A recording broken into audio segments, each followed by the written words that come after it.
In today's Leeds news, new mini transfer window. Ampadu returns with others. Hammond is moving.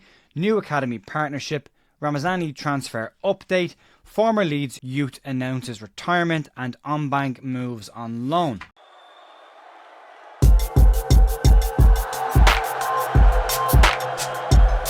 Morning folks, Jay here to view Friday morning the 28th of March with your Leeds United news. Hope you're all having a good week so far. There's a bit of stuff to get stuck into today.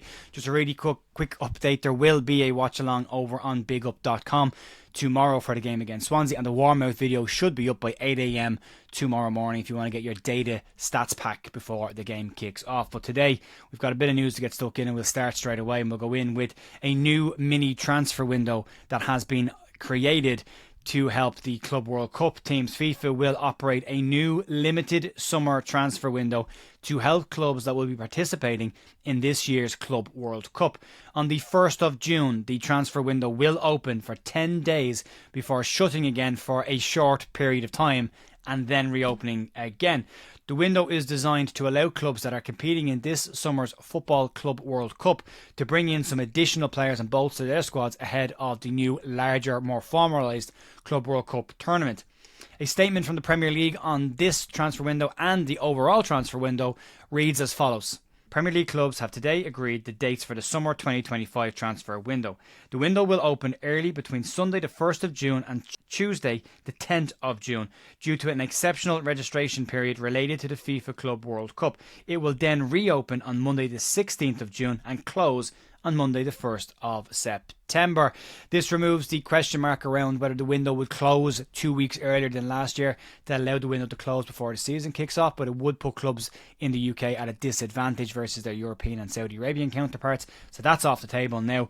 The odd thing about this is the need to shut the window again for 6 days. It's only 6 days. If you're going to open it because of this on the 1st of June, just leave it open for the week and let it continue on until the 1st of September. But there will be a limited window there that everyone can operate in, and it might give Leeds an opportunity to bring in some bodies early should they get promotion confirmed before then, and means the players will be in a position to actually have a holiday and come in for day one of pre-season and give Leeds the most amount of time to embed new players. Although with Leeds' transfer strategy over the recent windows, we're likely to see the transfer business being done the final week of the window, but We'll see what happens. Moving on, let's talk about the returning Ethan Ampadu. And yesterday, Daniel Farke confirmed that Ethan Ampadu has returned from injury and has been involved in team training for the past 2 weeks. Ampadu returned 2 weeks ahead of schedule, as he did in his earlier injury this season.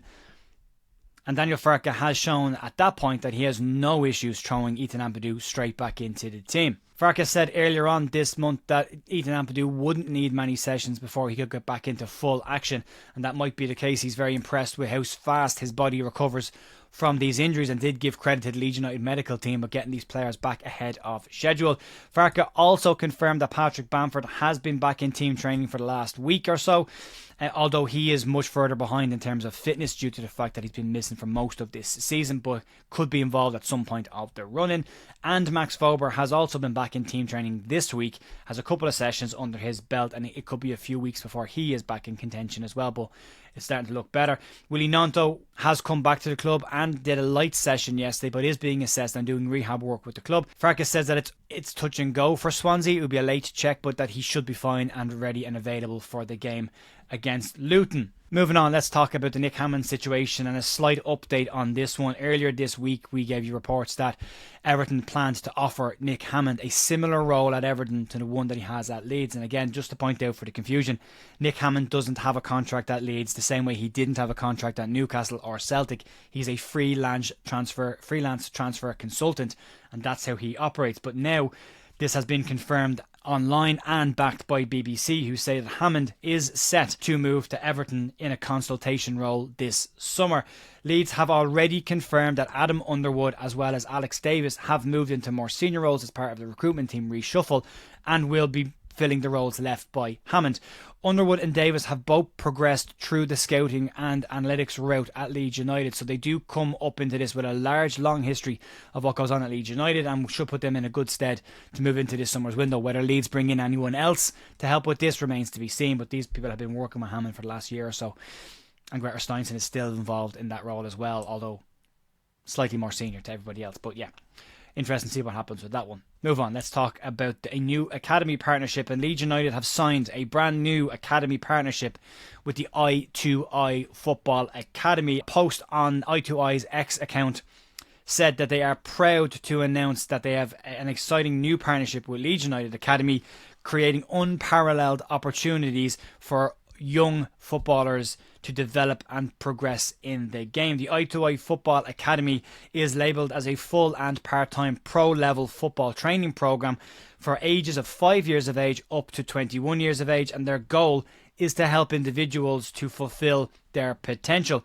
I2I director James Gore said the following on the partnership. We're absolutely thrilled to formally join forces with Leeds United, one of the most historic and passionate clubs in English football and a proven track record in developing young players. We are delighted to formalise the partnership with LUFC and their academy. I2I had a close relationship with the club for a number of years. Having a partnership which provides clear pathway opportunities for our academy players is incredibly exciting. Leeds local head of recruitment Bobby French said the following on the partnership.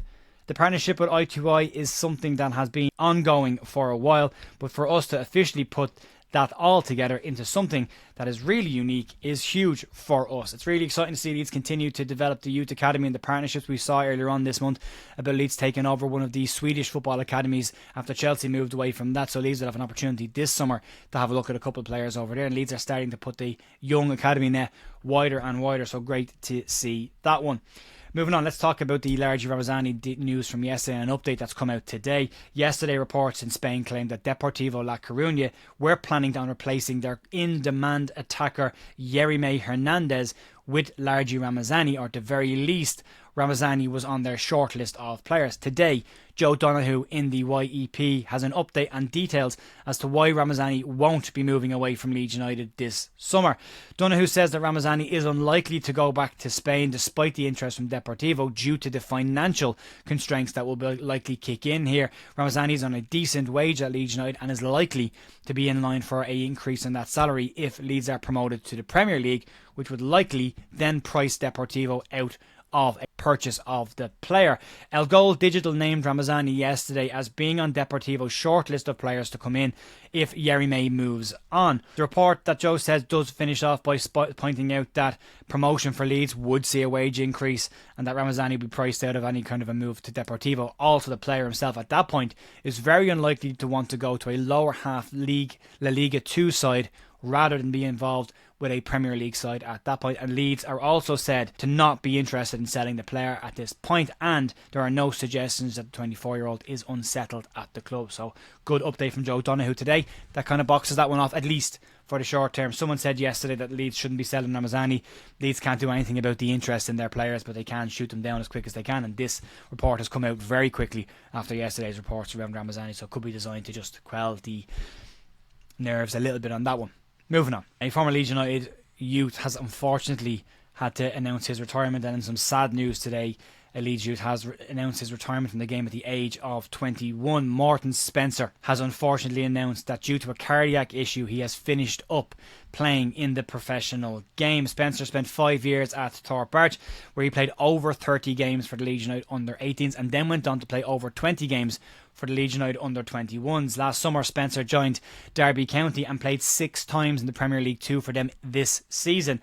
But on his Instagram account, Spencer said the following: "Heartbroken to be saying this, I will be retiring from the professional game due to a cardiac problem I can't carry on with. All I've ever known is to kick a ball, and I have learned everything from the game.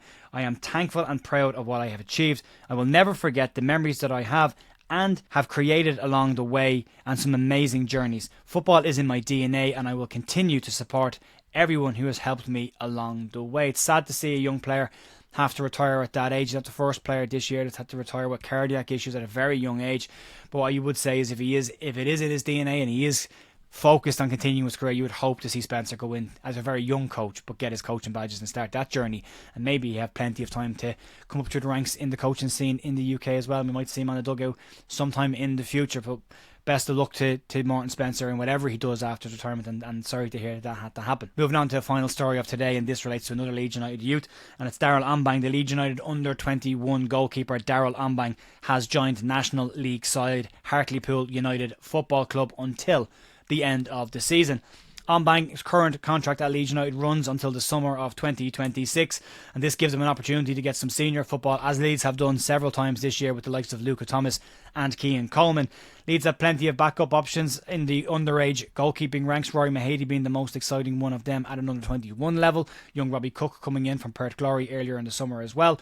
All of those players are lining up nicely.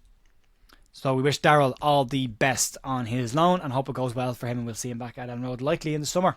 Folks, that'll be it for me today. I will see you tomorrow morning for the warm-up and over on bigup.com for the watch-along at 2:30 for Leeds United versus Swansea. Enjoy the rest of your day. Fingers crossed for 3 points tomorrow, and I'll see you then. Good luck. Bye.